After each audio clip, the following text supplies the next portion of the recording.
What's up, everybody? Welcome back to Saturdays in the SEC, episode 118. We're here tonight to kick off our SEC preview series for 2024. As we mentioned last week, really excited to begin this series. It's one of our favorite things we do. You know, gives us an opportunity to take a deep dive into a lot of these teams. And I said as we ended the show last week, we didn't know who we were going to do. We did a totally random spin of the wheel for these two teams, as we're going to do every week going forward until we go through the entire SEC. And we're going to talk about Alabama and Florida tonight. To me, two of the more interesting teams in the SEC this year. I mean, there's a lot of them, obviously, but Alabama with Kalen DeBoer, a new head coach for the first time in a long time for Alabama. First time in 17 years they've had a new head coach. And then Florida, obviously, is very interesting. Billy Napier going into his third season. What's that going to look like? Obviously, two losing records through his first two seasons. So obviously, people are Florida fans are definitely, they're I guess restless, you could say. I mean, they're wanting to get back to that success that they know they can get to and have been at so many times in the past. So, going to be an interesting year at both of these spots. Got a couple orders of business though before we get into our previews. I know, Corden, you want to talk about the NCAA football. They released their toughest places to play, their list. We're going to get into that. Did want to talk too about Brent Venables' extension with Oklahoma.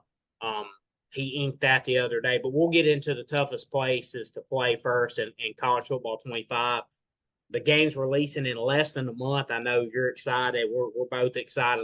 It's been a long time coming, but kind of give me your thoughts on the list today.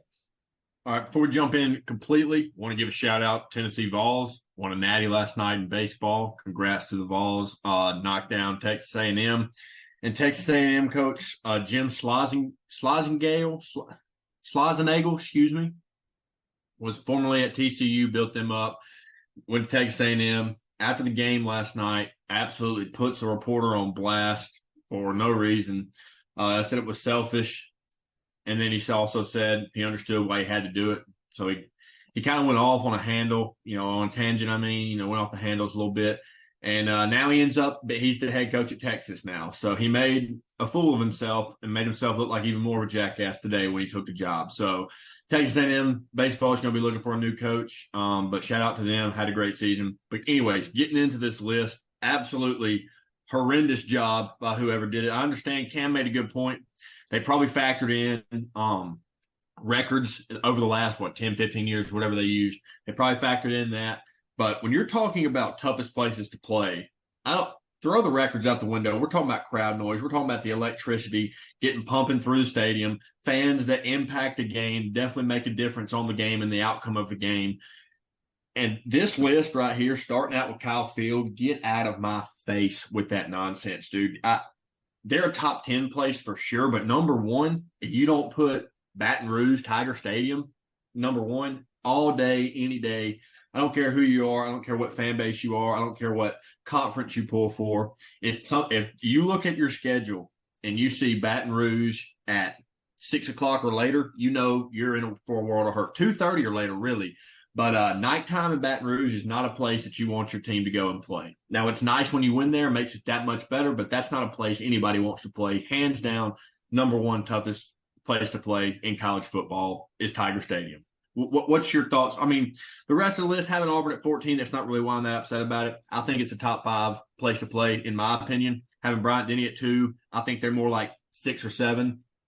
I think Ohio State's more like at 8 or 9. I think Penn State is a top 5. I don't know why they have them at 6. Georgia, it's not so much the stadium when the team's just that good. The home field advantage doesn't matter. The team's just that good. Same with Alabama. I think Georgia's a top, 15. I don't really know that they're definitely not a top 5 to me. And then you got Oregon above Auburn. That's laughable. You got Clemson above Auburn, laughable. The fact you have Oregon and Clemson both above Tennessee is laughable. I think Tennessee's a top 10 place to play.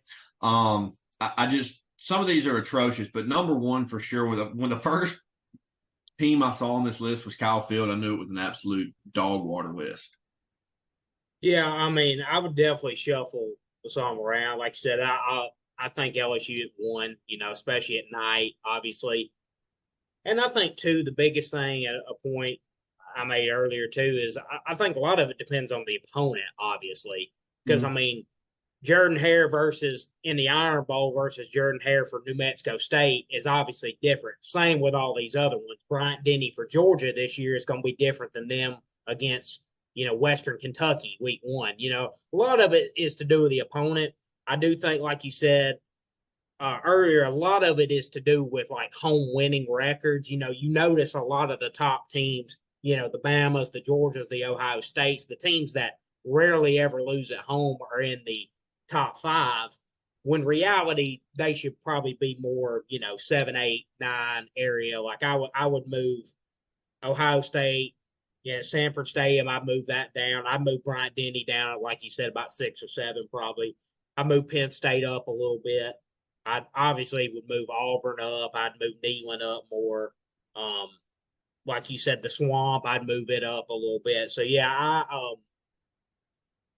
I think really they've got the top 14 or 15 correct. I just don't think they have them in the right order, to be honest with Ben you. I Hill mean, Griffin's I top agree a five. lot of those are the top stadiums. I just don't think they put them in the correct order. I think they didn't factor in crowd noise enough, and I think they leaned more towards like home records, Yeah. Because historically. Ben Hill Griffin is definitely top five. I was there in 2019 when they broke the long touchdown run down the sideline to pretty much seal the deal against Auburn. That was the loudest environment I have ever been in. I was also at the 2013 tip pass prayer Jordan Hare game against Georgia. That was an insane environment, but the loudest place I've ever been in was hands down the Swamp, because I was sitting there silent with my buddy and my ears were hurting. Like it was on. I mean, it was cool to see, but I didn't want to hear it at the time, but it was hands down top five environment for sure. Top five, tough place to play. You know what is so funny to me is I'm literally pulling up the list that they posted, and okay, never mind. This is so the list they put out, uh they had Bryant Denny, but the list that On Three put out showing the top 25, they had Bryant Denny as Memorial Yeah, Stadium. They had the Memorial name. Sentiment. What? But the one that EA Sports put out, they actually had Bryant Denny on there. So I Yeah. don't know who messed that up. But anyways, I thought that was in there. I thought EA Sports had put that. I was like, wow, that's kind of crazy. But yeah, I mean, I think they got probably the top 15 right. I didn't like the order they put I them in. also think Mississippi State is an extremely tough place to play with them freaking cowbells. Yeah, and I They're thought top too. 25. I think I mean, they have at 25. I think they're more top 15 just because, I mean, the teams aren't great, but the environment, you don't want to play there. It's annoying. Yeah, I think too. And uh Josh Pate, he was at that Oregon Washington game. He said for a 60,000 seat or 70,000 seat stadium, he said, and now he's been to the big house. He's been to Jordan Hare. He's been to Bryant. He's been to all the big stadiums. He said that Washington Stadium for that Oregon game, he said was right there the loudest he's been in, and he's been to all the big games. So I thought that was kind of great. I was surprised Washington wasn't top 25, just Yeah. based on that. Obviously, I know that was a monumental game, and I know that, it's not that loud every week, obviously. Like I said, a lot of this depends on the opponent, you know. Um, and like I said too, the hunger of the fan base. I think too, I think you see Georgia, Ohio State, Alabama suffer from this. There's just not many teams that are going to come in and be able to beat you on your home field. Like there's only a handful of teams that can do that. And I just think most of those crowds don't feel threatened to lose very often. Like the threat of losing gets the crowd that much more amped up. Like Absolutely. it allows you to bring that energy. Um, Speaking as an Auburn fan that sat in a lot of Jordan Hare Stadium games, thinking we're probably about to lose this game, and it yeah. got me fired up even more. Well, I mean, for when Georgia comes to town, when Alabama comes to town, and a lot of these teams, and especially Auburn hasn't been their best the last couple of years. It's going to take every ounce you have to win that game. And so, I think that's what makes the atmospheres like tick up that much more than even maybe normal. So I think that's why like that stadium has elevated Auburn teams that really shouldn't have been in the game into the game. Like, I mean, it's crazy. That's why I do believe it's one of the tougher Yeah, you places think to play because it's elevated teams that were not near as 2022, good as other teams. 2022 Iron Bowl or 2021 Iron Bowl, this past year's Iron Bowl, like those two teams should not have been in the conversation, and they both took them down to the wire. It took a 99-yard drive by the Heisman winner or previous Heisman winner, whatever it was, and then it took a miracle pass, perfect pass at the end of a game. And this past year, and both of those teams, both those Alabama teams, should have rolled over the Auburn teams, but it was in Jordan Hare, so it made a difference. If those games would have been in Bryant Denny, it'd have been like the 2020 season and the 2022 season. It would have been ugly, got out of hand, wouldn't even been close.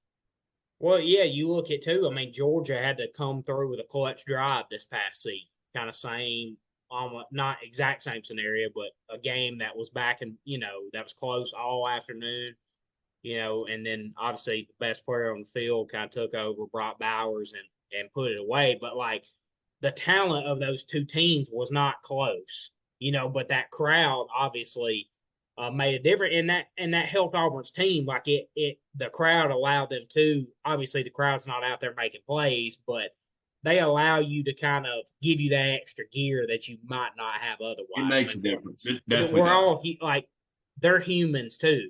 The players are human and they feed off of that. So yeah, like I said, yeah, I didn't agree with the order. I thought it should have been done differently.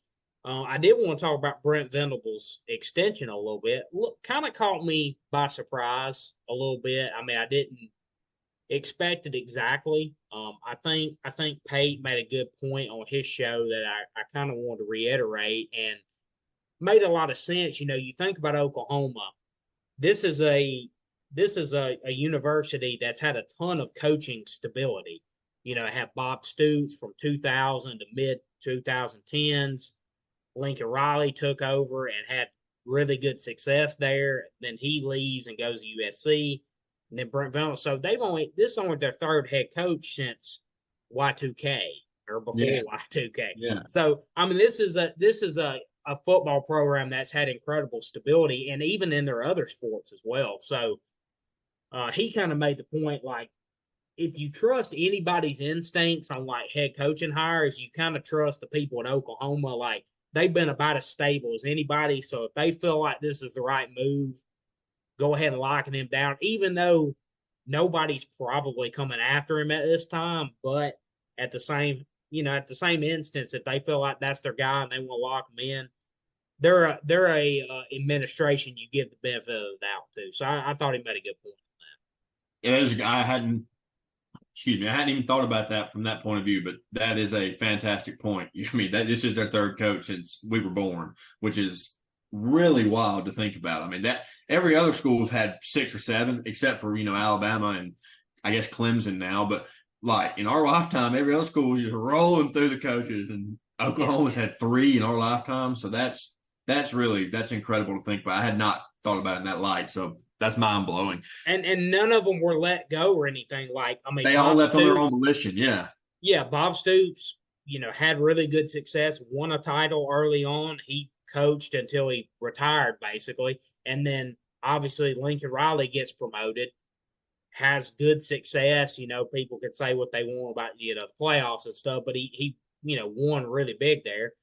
And now obviously he goes to SC, and then now they have Brent Venables, had a little bit of a shaky year 1, but obviously year 2 won 10 games and looks to have things going in the right direction. So yeah, I mean they're a administration you kind of trust their judgment. They're not one to really make rash decisions, and they obviously they've hit on every hire they've made recently. So they haven't had to fire anybody. So that's pretty good stamp of approval. So yeah, if they feel like this is their man, like, hey, we're gonna go ahead and lock him up, give him a little bit of a raise to keep him here and keep him happy and keep things going in the right direction. So there's no doubt who the man in Oklahoma is. So yeah, I give him credit for that. Even though I was a little surprised to see it, because a lot of people thought maybe it wasn't necessary, but hey, they got their man.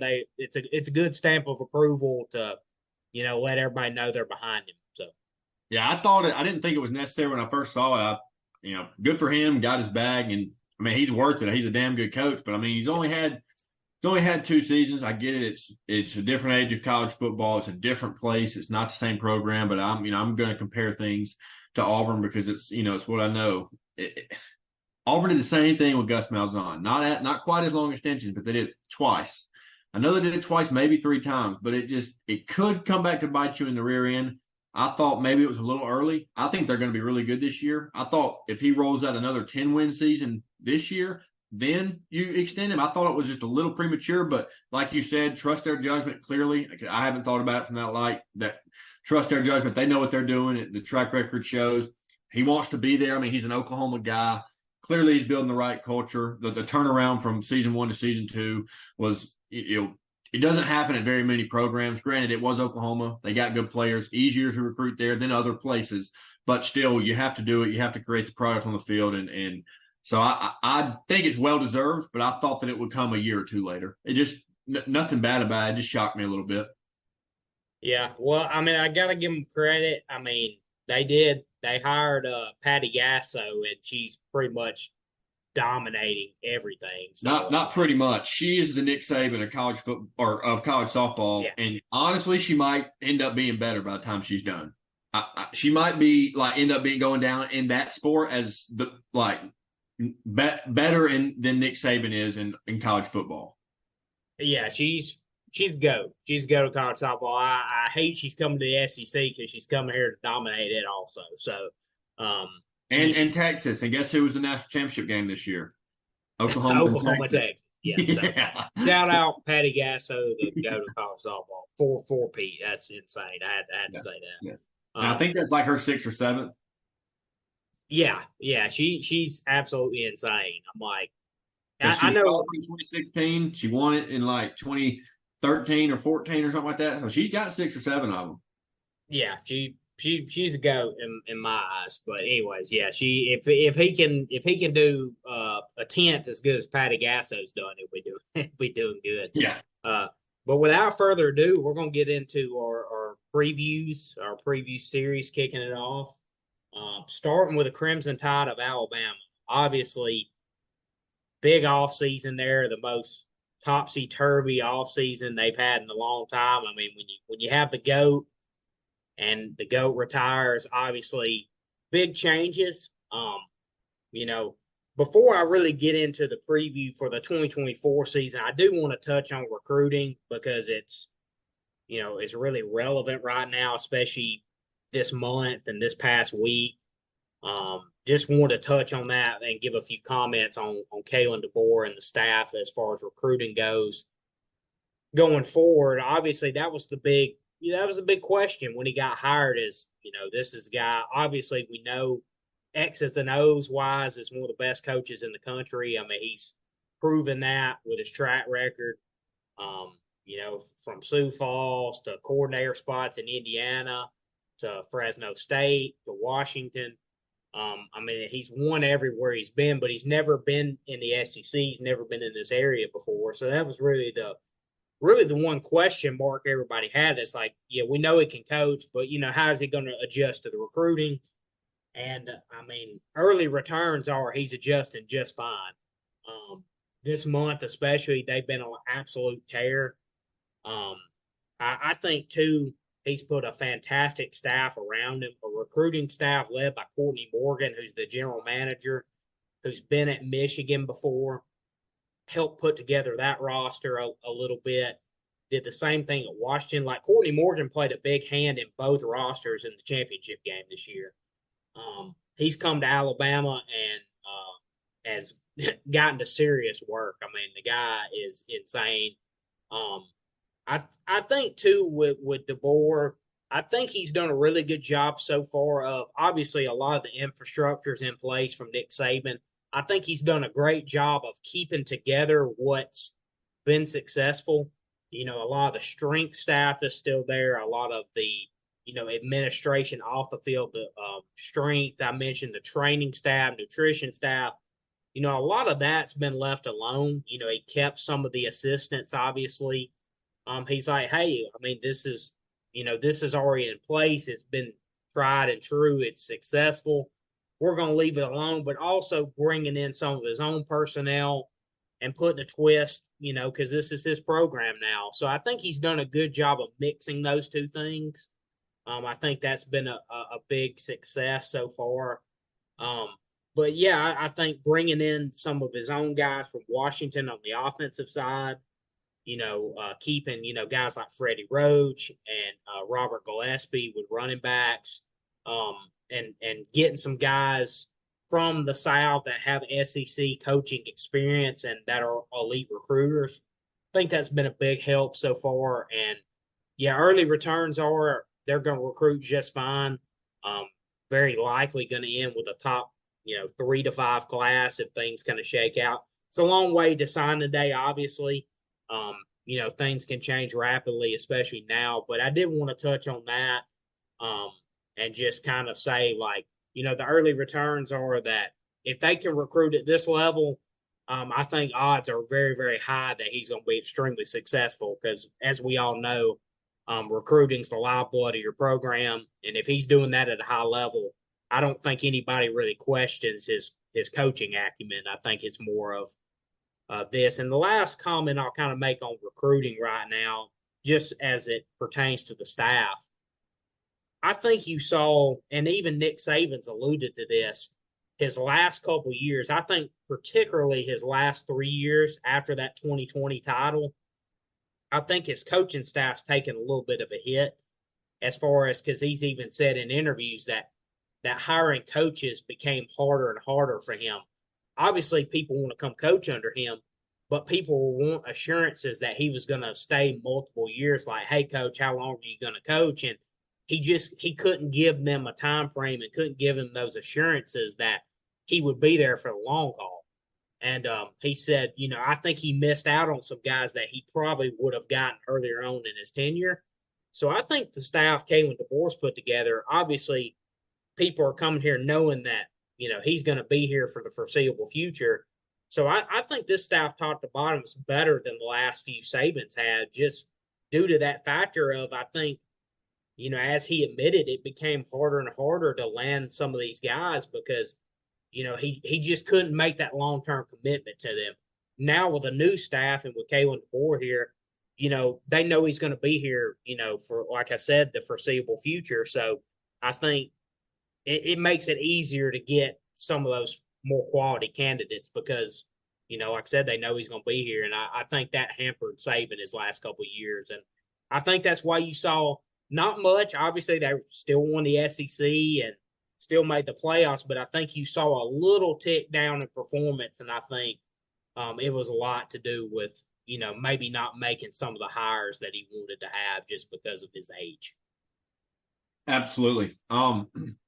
I couldn't agree more on the recruiting trail. He's tearing it up. I didn't know what to expect. I didn't think he would come in and just, drag ass and not recruit well at all. He knew what top talent was, and he knew he was at a place that could go and get top talent, pretty much cherry pick it. He has the the coaching background and the record and the success to prove that he knows what he's doing and he can develop players and put them in the next level and win college football games. So I didn't ever question that.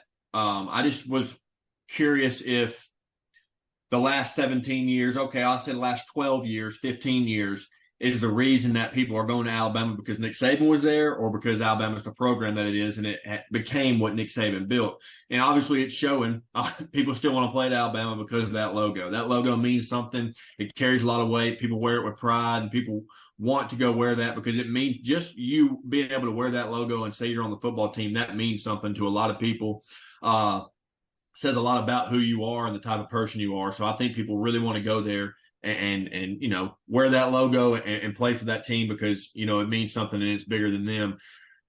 So I was blown away with how quick, though, that he's made as big a splash. I knew he was going to get guys in his first class. And I knew he was going to be able to, pretty much, like I said, cherry pick. But the the amount of big guys he's got all at the same time, it seems like he's pulling in these guys, it clumps here, 3 or 4 guys will recruit here, 3 or 4 guys will recruit here. And then there's a guy, Caleb Cunningham, wide receiver, left Auburn last week and told them that he was that they were number one in his race right now. And then about 4 days later, he visits Alabama, and everybody that follows the recruiting trail and writes about their recruiting trail is predicting he's going to flip to Alabama. So it's like, he's doing a damn good job because Hugh Freeze is doing a great job. He's locking some stuff down. But if Caleb Cunningham's leaving and telling him y'all are my number one after we seeing all that Hugh Freeze is pulling in, and then he goes to Alabama, and then everybody's predicting he's going to flip to Alabama, it's clear he's doing something right. So I'm not shocked that he's getting talent there, but I was shocked by how quick he made such big splashes. Yeah. I will say one note on Caleb Cunningham. Pretty much every visit he's been on, he come out saying that team was number one in his race. So I do think he's a guy that he's going to go down to December. Now, a lot of the analysts on 3 guys were saying that they really did feel coming out of this visit that Alabama was probably in that top spot, but he's visited, Mississippi State wants him there. He's the number one priority there. Kind of same at Ole Miss as well, one of their top priorities. So he said that a lot coming out of visits. So he's a guy I'm kind of like, okay, I kind of want to see pen on paper before I lock it in. Basically, what you're saying is you want to have the last visit with him before he signs.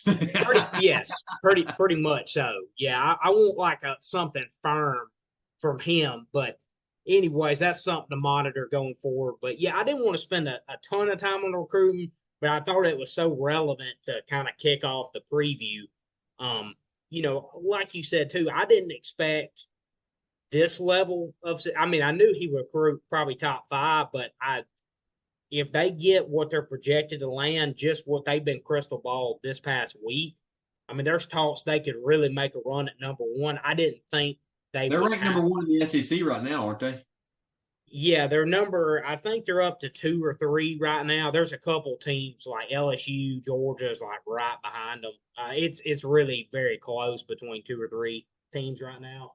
But the fact that they have this good of a shot potentially at the number 1 class or even the top 3, I mean, it is really impressive the way they've been able to build those relationships. And that's been a big thing with this staff too, is I've heard a lot about like how well they're able to build relationships with guys. And that was my point I just wanted to bring up because, you've heard a lot of people's like, oh, well, he's not going to be able to recruit here. He doesn't know the South. And I always thought that was really overblown. I mean, and I think most people knew he would recruit well. But, yeah, I just think the way they've been able to build relationships this quickly. And obviously, people want to come play at Alabama because of Saban a lot. But I think what makes Alabama attractive now is obviously they're a historic program, and Saban just added to that tenfold what he did over his tenure. So obviously, I think what Saban done obviously plays a big role in what DeBoer is going to be able to do because he's made it not only a national but a global brand. Like guys want to come play for Alabama. But I think even before that, like the reason Saban even came here was because of Alabama and the brand and what it had been prior to him arriving. Like that's what he said when he got to Alabama is like, I feel like all the recipe is here. Like everything's laid out for me. It just needs the right guy. Like the resources are here, the fan base is here. We have everything we need to win championships, and it's been done here before. I mean, it was one of the best programs when he got there. It's now one of the best programs when he left. He added to that big time. But the reason they ever got Nick Saban in the first place was because of the historic, value of the program. And obviously Saban's just only added to that, big time. So that's going to help DeBoer going forward as well. I mean, not only is he a really good coach and his track record speaks for itself, but, he's at one of the top programs that's, coming off a historic run. So, yeah, I mean, kind of like with Saban, obviously the program was down when he arrived. DeBoer's inheriting, a program that's in a much, much better shape. But at the same time, it's because of the historical value that's been there and that's been done there in the past. So I just feel like all of those things are going to lead to him having success on the recruit trail. Not only that Alabama logo, but him and his staff and the track record he has. So I think he's only going to build on that. So I never really got the he couldn't recruit mess. I mean, now people are saying, "Oh, it's Alabama. Who can't recruit to Alabama?" The switch up's been kind of crazy here in 3 months or 4 or 5 months. But anyway, I want to get more into our preview now of this 2024 team. Obviously, with Saban's departure, you had a lot of guys leave through the transfer portal. You had a lot of guys go out for the draft. It was like, what, 37, 36, 37 players total with draft and portal that dipped after he retired? Yeah, I know they had 30 something transfers, I believe, something like that. Obviously, had a lot of guys, especially on the defensive side of the ball, that went to the draft. The secondary, kind of the biggest area of need, or the biggest area, that's a question mark coming into the year. So yeah, kind of looking at the roster, and I'm gonna actually pull up the schedule that we can talk about as we go through here. But kind of looking first at the defense is where I'm going to start. The secondary, um, only one, well, only one scholarship corner returns, and that's Jaleel Hurley, who's going to be a redshirt freshman. So yeah, a lot of turnover in the secondary. Malachi Moore coming back is obviously a huge returnee, a guy that was a permanent captain last year that's going to play a huge role in that success. So with a new coaching staff, a new scheme now, they're going to be running more of a 4-2-5. It's really a similar scheme that you've seen Gary Patterson run a lot at TCU, kind of known as one of the better defensive minds of his, era. And now he's helping out a lot at Texas with Steve Sarkisian. He's kind of a analyst consultant for them now. And there's been reports that Womack has met with Nick Saban to see where returning players fit best, and see what needs to be done with this group that'll best suit his defense in his first year with us. So Nick Saban's got his hand in it a little bit. I mean, he's going to be hands off once season comes, but the coaches are picking at him to get some information to help them out, and he's going to give them information to help them out. He's not just going to let it burn to the ground. If they're going to come asking for help, he's obviously going to help them, but he's not going to stick his hand in where he feels like he doesn't belong, and try to overstep. But they're obviously going to go to him, and there's been reports that they've met with him just to see where the returning players, fit best to best suit the team. Yeah, 100%. I mean, obviously they've exchanged notes, kind of going through, obviously, transition to a new scheme, kind of helping that process out a little bit. Obviously he knows a lot of these guys well, kind of can, be able to help make suggestions of maybe where guys can fit at the best, because it is a little bit more of a simplified scheme. I mean, Saban's scheme's always been fairly complex. Played a lot of, always played a lot of nickel and dime. It's always been a base 3-4, but here recently with more spread offenses, you've seen a lot of more 5 defensive backs, 6 defensive backs. So I do think, and the way they play coverages in Saban's scheme, I think it's a little bit more complex than what this will be. According to some of the players saying like they were able to maybe pick things up a little bit quicker. So that'll be interesting to see. Kind of looking at the secondary, I like some of the pieces they have brought in through the portal. Keon Sabbs, a guy that played a lot of snaps in Michigan. Damani Jackson, a highly rated recruit coming out of high school, played at USC. He committed before Saban retired. He'll be there. Obviously, Malachi Moore, Devontae Smith was going to be a starter last year, but he was hurt a lot of the season, so I think he's going to play a big factor this year. And I mentioned guys like Keon Sabb, Deshaun Jones coming in from Wake Forest as a corner, King Mack from Penn State's more of a safety, and then Cameron Howard's a guy that can contribute at corner as well out of the portal. So a lot of portal pieces here. Obviously, some guys with some experience, and then some younger guys. Jalen Mbakwe here out of Birmingham, a true freshman, and guys like Xavier Brown got a lot of snaps in spring ball.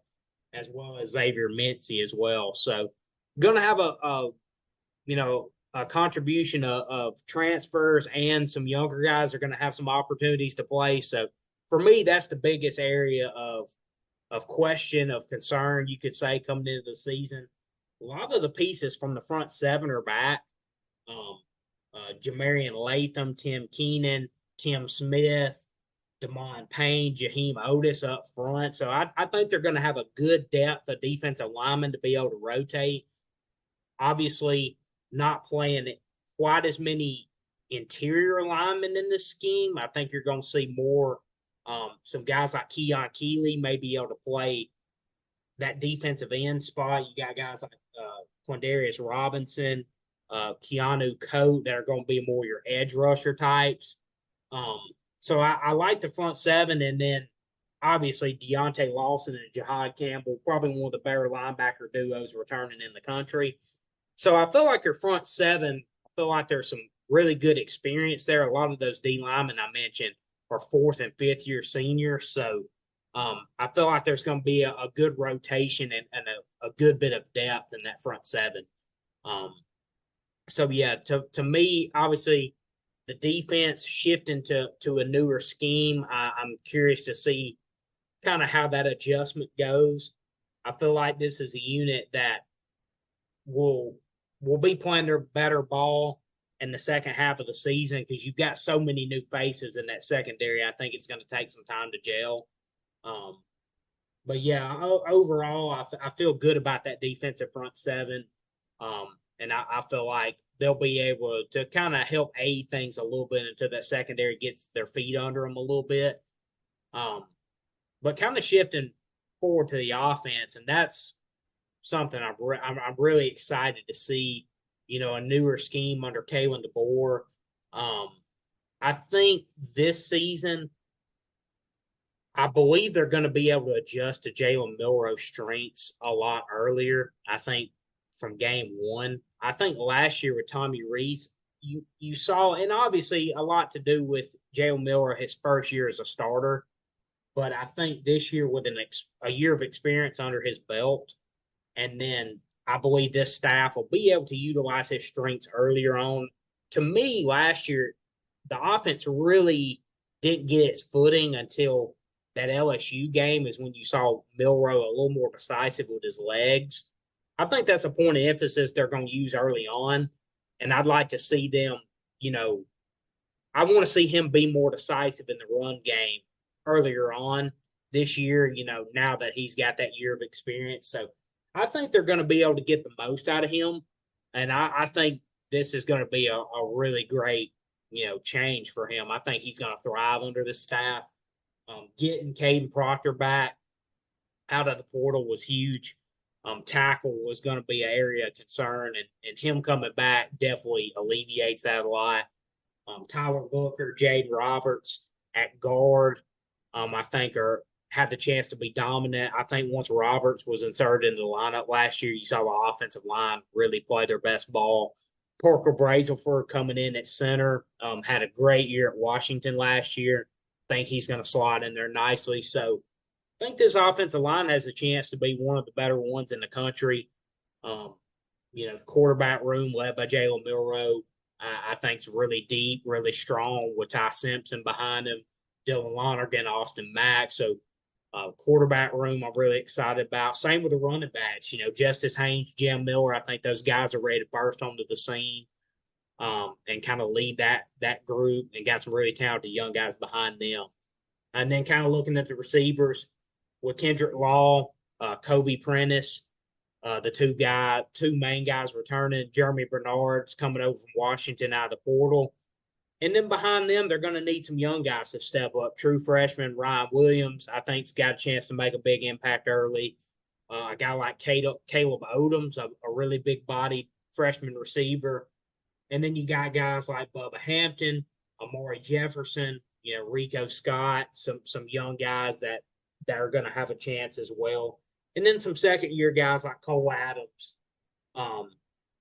and Emmanuel Henderson, I think, will have a chance to make an impact as well. So The big thing with this squad is they're going to need some younger guys to step up in those depth spots, those second and third teams. Going to need some of those guys to contribute um, on special teams as well. So I think overall, um, really solid roster, still one of the best in the country. But it's some inexperience in some spots they're going to need to figure out early on. But kind of want to get your thoughts on the roster as a whole, and then as we kind of get into the schedule. Yeah, I think the receiving core, there's a lot of question marks there. Definitely some talent. I mean, you look at 4 or 5 star guys, so they're expected to come in and produce pretty well. But there's just a lot of question marks, not really a whole lot of knowns. So I think we're going to find out really quick though who they have, because these are guys that are have committed to Alabama in the past. They're former 4 and 5 star recruits.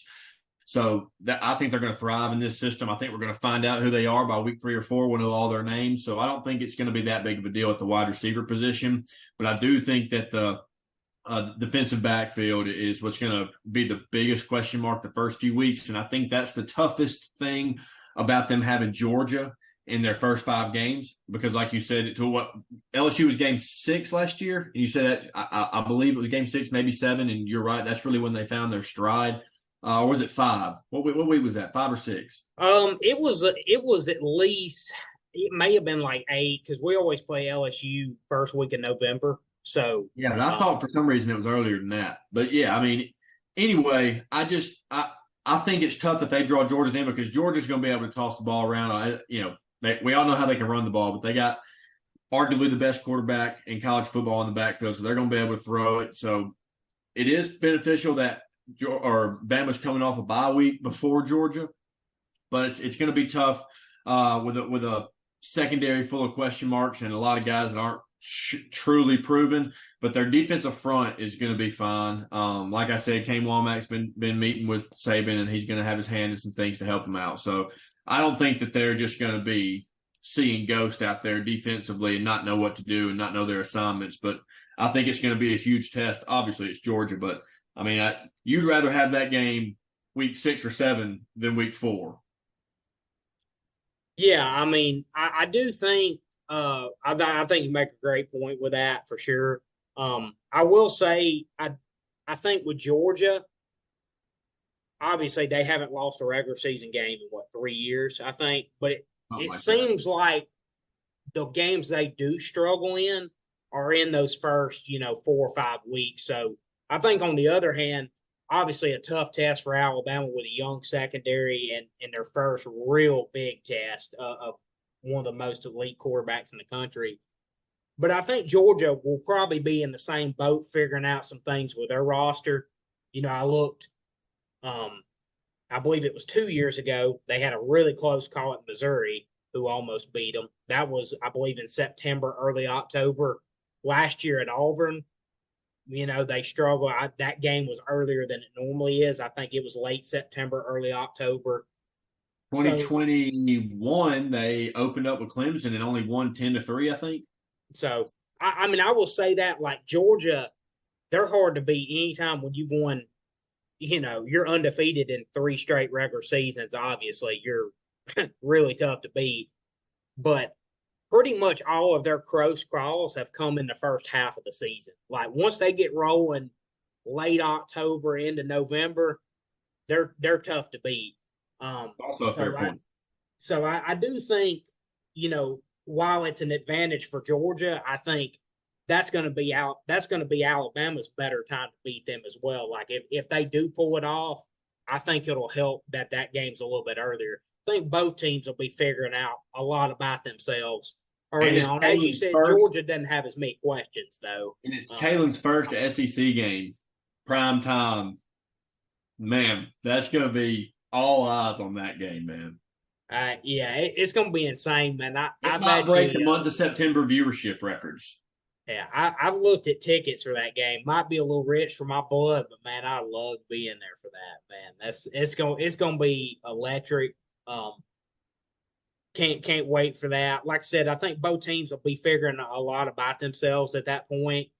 So that's why it's going to make it even that much more interesting, because I think Alabama's still going to have a lot of questions. I think Georgia, like, if you're going to get them, that's the best time to get them. September, early October, because they're almost impossible to get these days. So, um, obviously a huge one. I mean, I'm not even overlooking obviously a road trip to Wisconsin. Luke Fickle's got his program headed in the right direction there at Wisconsin. That's going to be a good test. I'm not sleeping on the USF Bulls either.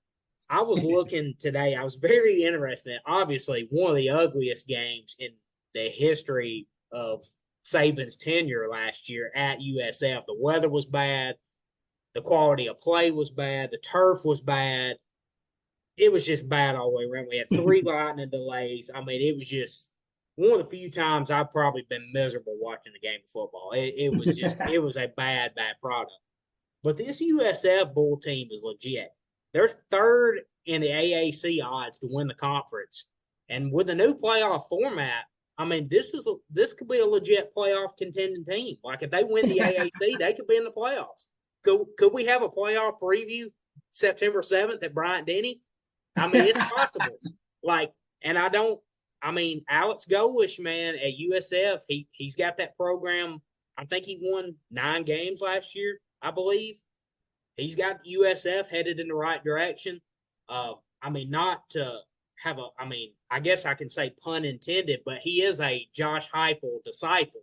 So, I mean, he's got the program headed in the right direction. He runs a very similar style of offense. And honestly, that's why I like having them scheduled the last 2 years, because it's the same offense that Josh Heupel runs, and you face them later in the season. So I think that is a good test of a scheme that you're going to see later on. So I think that's very beneficial.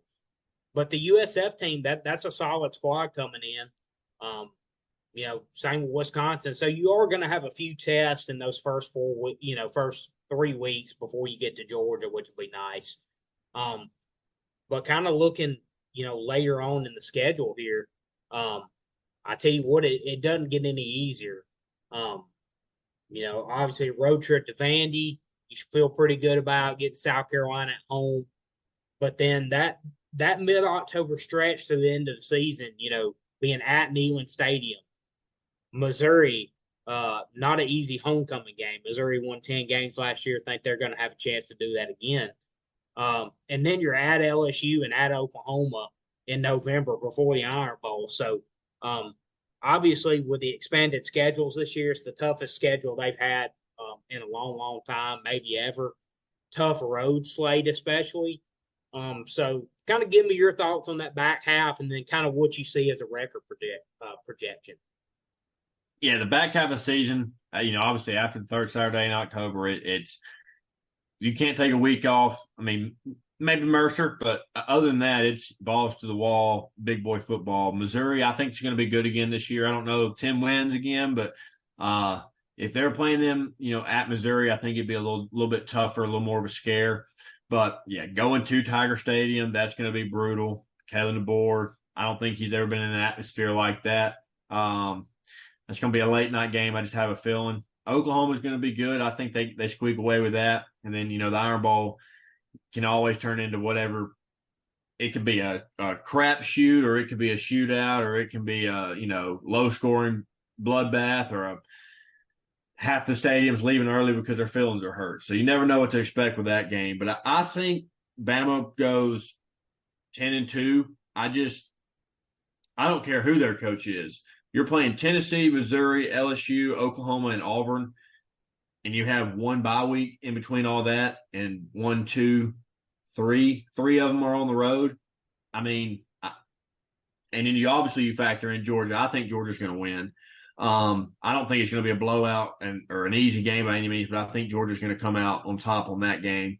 But I think coaching experience, especially in the SEC and big games like that, I think it matters. I think that's going to be what pushes Georgia over the top in that game, if I'm picking right now. But the back half, man, those are all really good teams. Tennessee's peaking right now. Missouri's peaking right now. LSU's going to be a lot better this year. We saw Oklahoma last year, 10 games. I think they're going to win 9 games this year or around there. So, I mean, I think 10-2 is very realistic. I think 10-2 gets them into the playoffs. I think if they're in the playoffs, they're perfectly happy. I think they're in the playoffs, they're going to win a game or two. So I think 10-2 is very realistic, and 11-1 at best. Obviously, at best, you could go undefeated. I just don't know that there's ever going to be another undefeated team with the way that the SEC is now. So in the SEC, that is, I don't think there's going to be another undefeated team in the SEC again. So I think 11-1 at best, 9-3 at worst, and if they're anything below 9, I would say that's a disappointment of a season. Expecting, especially with all the expectations coming in with DeBoer, he's only lost he's 114-12 or something like that, 140 and whatever he is in his coaching career.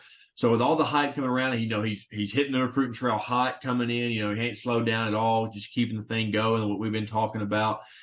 He's got a lot of talent. Yeah, he had a lot of people leave, but he's patched the holes pretty well. There's some question marks some places, but I think that their roster is built well enough to win 9 games minimum. But I'm feeling 10-2 is what's going to happen.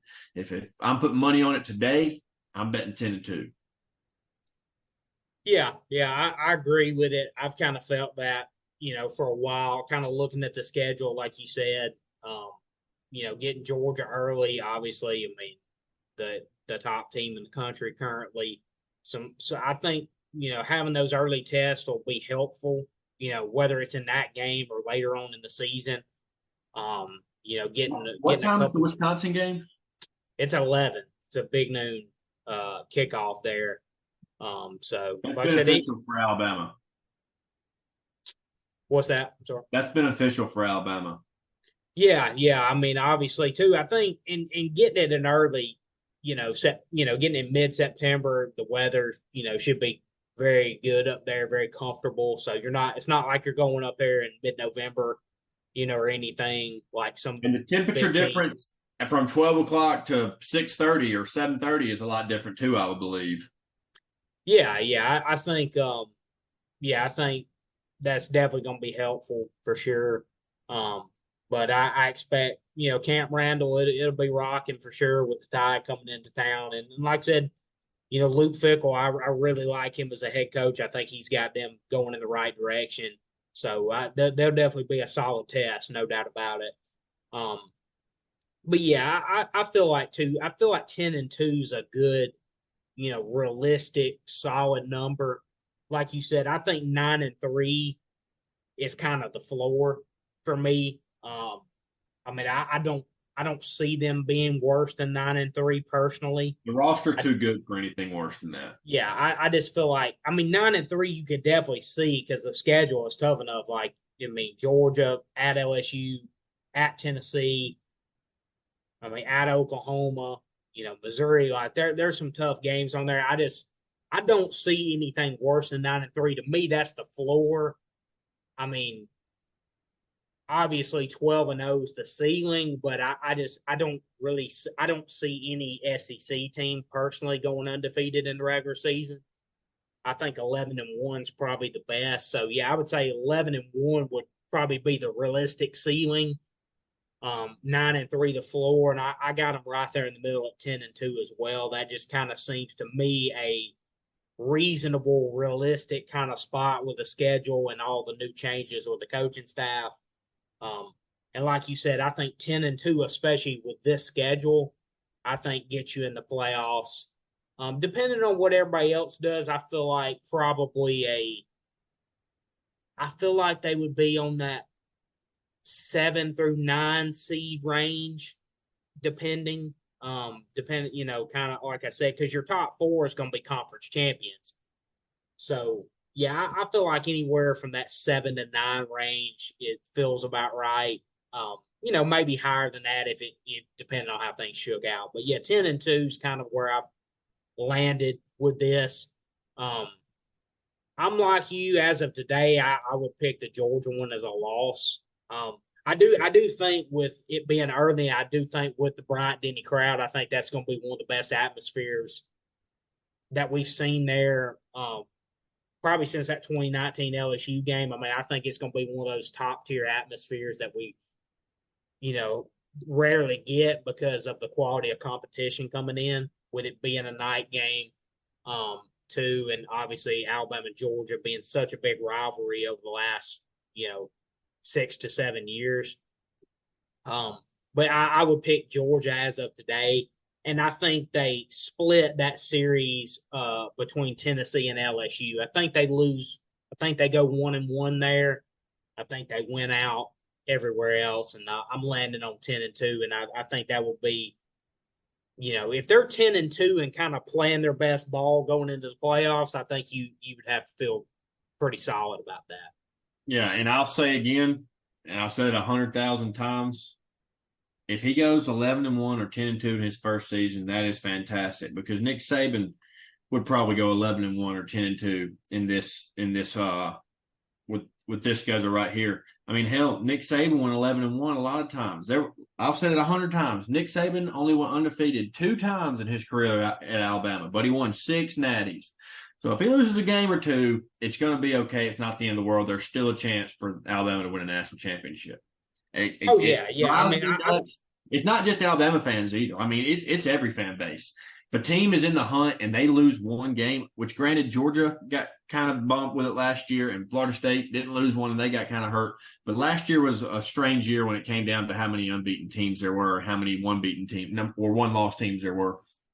But it is fans lose their mind when a team doesn't go undefeated. And I'm like, the greatest of all time only did it twice. He won his first one at LSU with 2 losses. Like, I don't get it why that fans don't think reasonably and logically. I mean, I do it too, I guess, with Auburn. But, I mean, if you lose one game, it's okay. You just got to lose it at the right time. But now you have a little more leeway of being able to lose a game or 2 because of the 12-team expansion. Yeah, I mean, I think too with you look at NIL and portal too. I mean, the parity going forward, you would have to think is going to be, right there with as even as it's been among some of the top teams. Because I mean, like I said, it's just with portal with NIL. I feel like your talent's a little bit more evenly spread out, especially at the top of the sport with the top 10 or 12 teams. So it's going to be hard for any one team to just dominate and go on some insane run, winning 3 out of 4 titles. And that's the thing I look at is like, people are like, I look at too, obviously every fan base to me has, you have your 10% that's kind of crazy one way, 10% crazy the other way. Like the middle 80%, like, you look at Kalen DeBoer, people are, is he going to be successful? It kind of depends on what do you define success is. I saw a comment the other day, for example, on Twitter, people were talking about how well he's recruiting so far. And everybody was like, man, he seems to be doing a great job. The staff's really off to a great start. And there was one comment down way at the bottom.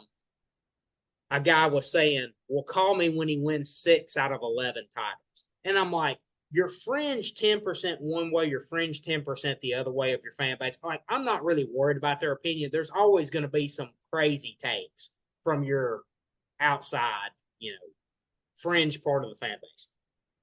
Obviously, if you're judging him on that, then it's very, very unlikely he's going to be successful because that is going to be nearly impossible to do with the way college football is currently set up.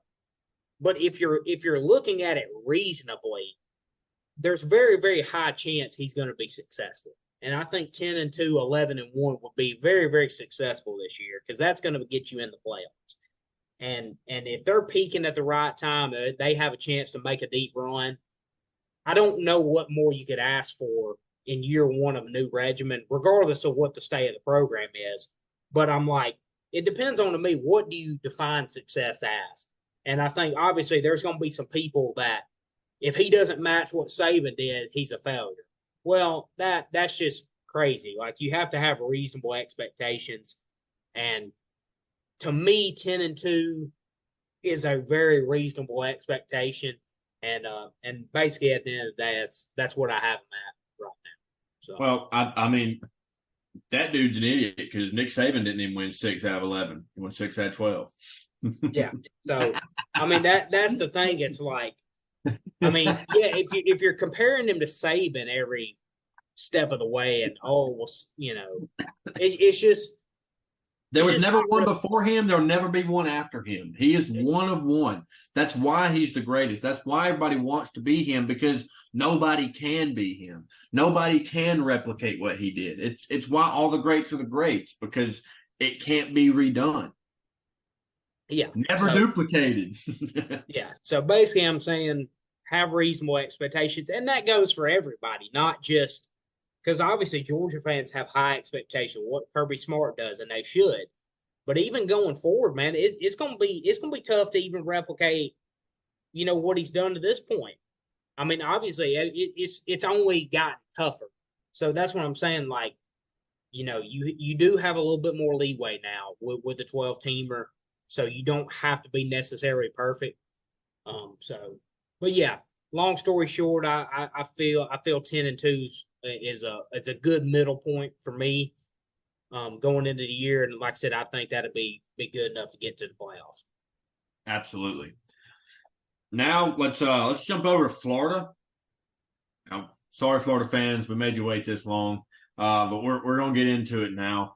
I'm gonna be honest, man. You sit here and you think of Billy Napier, and you hear of all the people talk. Now, we both have been very vocal about this, that we don't think he should be on the hot seat this year. We think he needs this year and just give him one more year. Next year, yeah, put him on the hot seat. If he doesn't perform, then cannon. But he didn't. He inherited something that was not recruited very well. Didn't have a whole lot of depth. Didn't have a whole lot of star power on there. Some people left, obviously, when he got the job. And you look at this schedule, man. This is, I don't know what people have it ranked. Cardinal Malone's toughest schedules in America ranks Florida number one. I mean, good grief. This is hands down. I don't care who you are. I don't care if you hate Florida with a passion. This is the hardest schedule. You think they've cakewalked in the 90s and early 2000s when they got their natties. This is the hardest schedule. I feel sorry for Florida. I feel sorry for Billy Napier, because if I know that I'm going to be on the hot seat this season, and I sit down and I look at my roster and I look at my schedule, I just say, am I going to have a job come October 19th? Am I going to have a job come October 26th? I mean, before the meat of my schedule, before the hardest part of my schedule even hits, am I going to have a job? Because good grief, scroll up just a little bit for me. We're not even talking about the back half. You open up with Miami. Granted, you got them at home, but they're better than you. They got a really good quarterback, Cam Moore, coming in. They got really good skill players. I think that they're going to be really good this year. I think they have a chance to win the ACC, if I'm being honest. Samford, I'll give you that one. Texas A&M, I don't think they're going to be fantastic, but they've got a great roster. They're going to be better than Florida. I think they win. I think they beat Florida by 2 touchdowns. I'll give you Mississippi State. Mississippi State's probably going to be the worst or second worst team in the SEC. UCF, maybe, but I'm honestly counting it as a loss. Then you got Tennessee, Kentucky, Georgia, Texas, LSU, and then Ole Miss and Florida State. So after October 5th, you're not winning another game. I hate to break it to you. It's not happening. So you're 1, 2, 3, 4, 5, 6, 7. You're going to lose 7 in a row, and you're going to beat the bye week. Good for you. Billy Napier's probably going to – I don't think it should happen. I think it's horse crap, because no coach in America could have fixed the shit show that he inherited. I mean, if we're being honest, like, I don't care who you are. It's going to take a lot more than what anybody could do to rebuild it and be dominant where they want to be in 3 years. I really realistically don't see them winning more than 3 games at best. I've looked at this schedule 100 times. Samford, Mississippi State, UCF. Samford, Mississippi State, I think they're wins.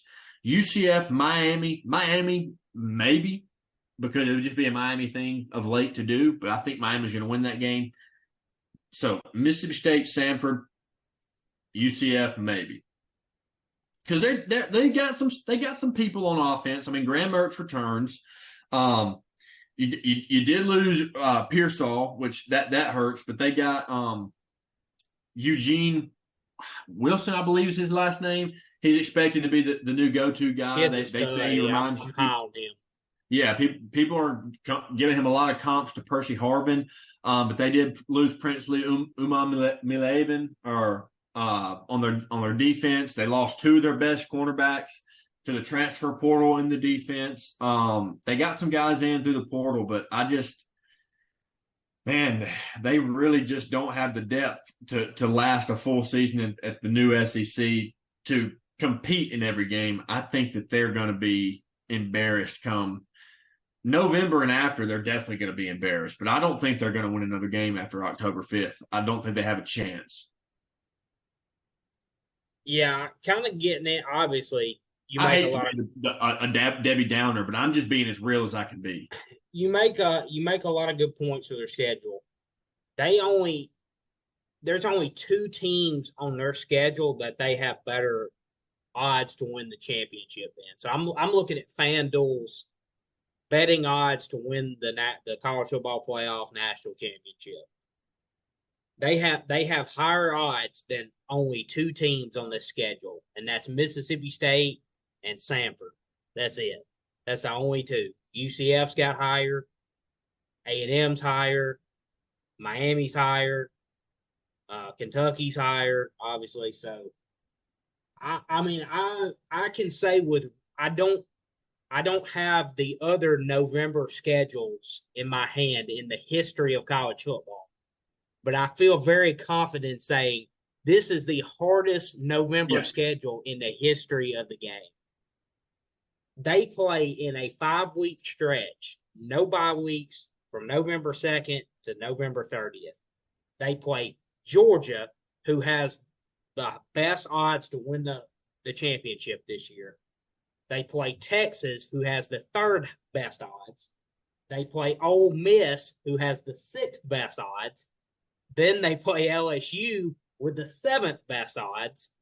And then they play Florida State with all the way down at the 11th best odds to win the title. So they play 5 straight weeks of teams in the top 11 best odds to win the national title. I don't know if that's ever happened. All in the month of November.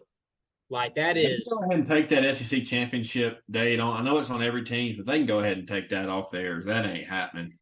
Sorry about it. You can, coaches, go ahead and mark December 7th as free. Take your vacation. You will not be playing that day or working. So, dude, those poor students, man, their homecoming, Brock Vandegrift is going to drop 45 on them. He's going to throw it for 357 in the first half, and he's not going to play at all in the second half. He's going to put up 4 touchdowns in the first half, and Kentucky's going to beat them like a drum on their homecoming. I feel sorry for those students. I did want to finish off with, so they play 5 of the top 11 the final 5 weeks. They also play Tennessee, who's 12th best odds.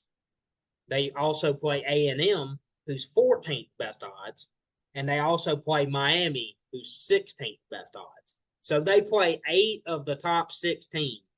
FanDuel, best odds to win the title. Florida plays 8 of the top 16. And they play UCF. They're in the top 30 to 35 on this list. So they play at Mississippi State, which I know Mississippi State's going to be towards the bottom of the conference. They still play them on the road. So I will say this, like you said, obviously one of the toughest schedules probably ever. Certainly this year, like you said, I would have it the top schedule in the country. I like a lot of the pieces they've added. Obviously at quarterback, returning Graham Mertz, having DJ Lagway coming in. I mean, this is probably a top 10 quarterback room in the country. Yeah. Got Montreal Johnson anchoring the backfield. Montreal Johnson's really good. Yeah. I mean, obviously, losing ETN, like you just said, is a big blow. But Montreal Johnson, although he's not a superstar, but he's a really solid guy to lead your running back room. They got some young guys in there that I think is going to be able to contribute a little bit. Jay Boz, a true freshman. Travion Webb, so a couple younger guys behind him.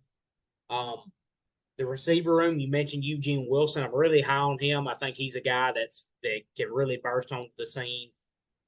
They added Elijah Badger from Arizona State out of the portal. I think that was a huge, huge pickup for them. I think he can be really good for them. Um, they've had good success with Arizona State receivers. Ricky Pearsall just snuck in the back end of the first round here in April. Had a really productive career there. They got Shamir Dyke from Wisconsin, so got a couple transfer guys in there as well. So they added Brandon Crenshaw Dixon, an offensive tackle from San Diego State that I think is going to be a plug and play starter type. Added a couple nice pieces on defense. Asa Turner, a safety from Washington who has a ton of experience there. Joey Slatman, a defensive end from Penn. I like their defensive front a good bit. Justice Boone, an edge rusher who's returning off an injury. Cam Jackson, Caleb Banks, a young guy, Kelby Collins. I think he's going to take another step forward. So then Shamar James. They got Grayson Howard, a linebacker transfer from South Carolina. So I think they have some really good pieces. I think they're going to be better overall. Like you said, I just don't know if the wins are there on the schedule for that to really play out. But I do like their roster better. I do think they're better overall talent wise. I do think their depth is better than a year ago. Just kind of playing devil's advocate though, if they are to their over under is 5.5. If there's any chance of them getting to that or exceeding that, they've got to rack up some wins early. Obviously, I mean that's kind of obviously they got to do that. Couple coin flip games for me that they have to have go their way if they want any chance of overachieving or just even getting to that mark of 5 or 6 wins. That A&M game's critical early on. Like that's one they need to have. That's a new regimen there in College Station. That game's at home. That's one they need to get early. If they want to have any chance. Same with at Mississippi State. That's a game you got to have if you're Florida. Same with UCF. Kentucky, like you said, Kentucky's better than them, but if they want a chance to get to a bowl, that's one they're going to need to get in their column. They got to make the Swamp as tough as possible, a place to play at. Miami early on, like I said, it's better than them, but that's one they kind of need to swing their way if they have any chance. So, long story short, they need to rack up as many as they can early. What's their line? They're over under 5.5? I believe it's 5.5, yeah. What's the line on that? Dude, I might bet the house because they're not winning. They're not winning 6 games. 5.5? I'm about to tell you right now, we're going to FanDuel. I would maybe believe 4.5, but they got it at 5.5. I'm betting the house. They're not winning. Tell you. Oh, it's 4.5. Okay, I was about to say I can believe 4. I don't think they're going to win 5 games, but I'm about to say I can believe 4.5. But I mean, it's a minus 150 line, so yeah, dude. Is there a teaser where you could go minus 3.5 or minus 2.5? I wonder if you could do that. I mean, I don't know if that's even a thing. There might be. Let's see. State's got the same win total, so yeah. Like I said, I don't think this Florida team's really going to be that bad, obviously. With the schedule, it's tough. I mean, I think, to me, 4 or 5 wins wouldn't be crazy, like I said, but they got to have those, like the A&M one, they got to have. Sanford without saying. Mississippi State, that's one you got to have. UCF, you got to have that one, obviously. And then like a Kentucky, you would have to have that, or you would have to pull an upset of maybe an Ole Miss or LSU because those are at home. So yeah, if they have a chance of getting to that, they're going to have to get a couple toss-ups or 60-40 type of games, they're going to have to get that to go their way. I mean, obviously, they're going to have to make hay in the early half of the schedule, if they want any I'm chance as to big get. a realist as they come. Not happening. I don't think it is either, They honestly. very well could go 1-11. I really think they're going to win 2 games, but they very well could go 2-10 for real. And that's the thing is, I don't think I will say this. I do think they have enough talent where I think they get,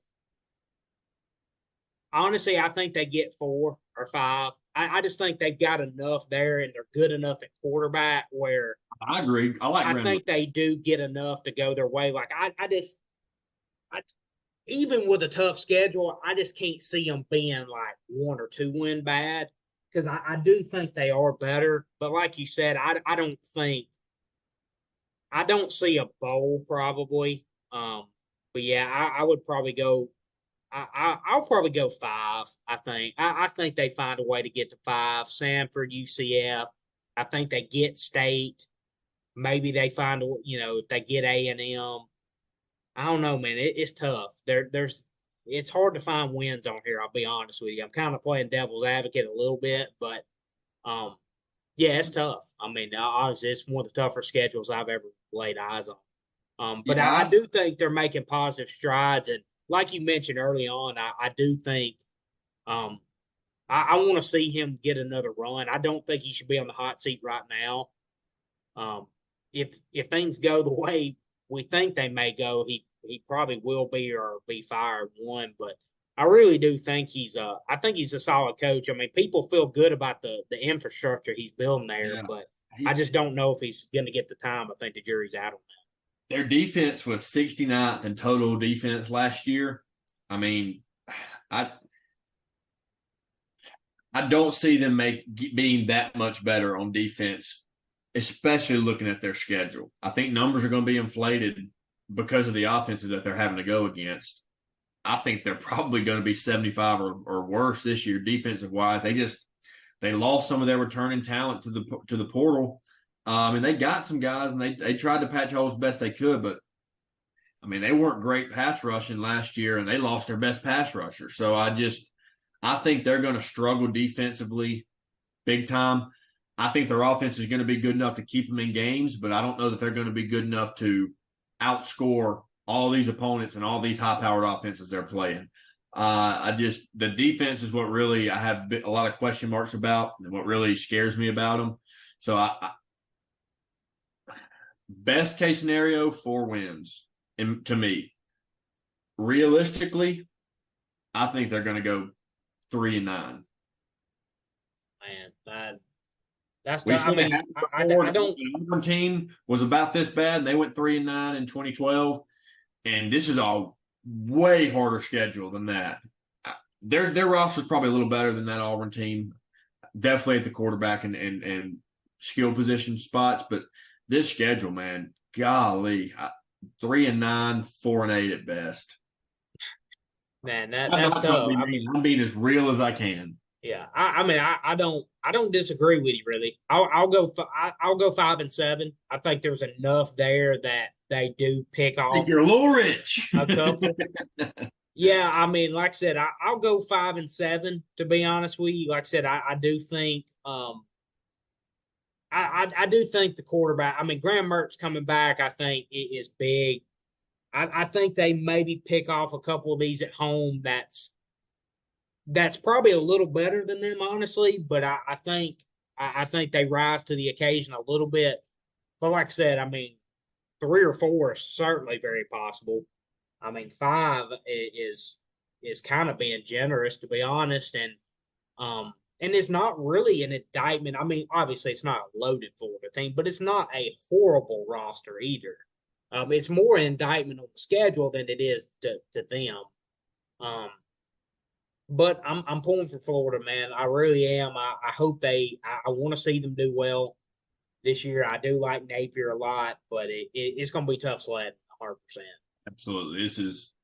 I mean, I'm sorry for Napier. I mean, Dude, dude probably looks at this schedule and cries himself to sleep every night, knowing that he's probably not going to have a job after Halloween. Yeah, that five, man, that final five is unbelievable. There's no doubt about it. I've never seen a tougher 5 week stretch, especially to end the season.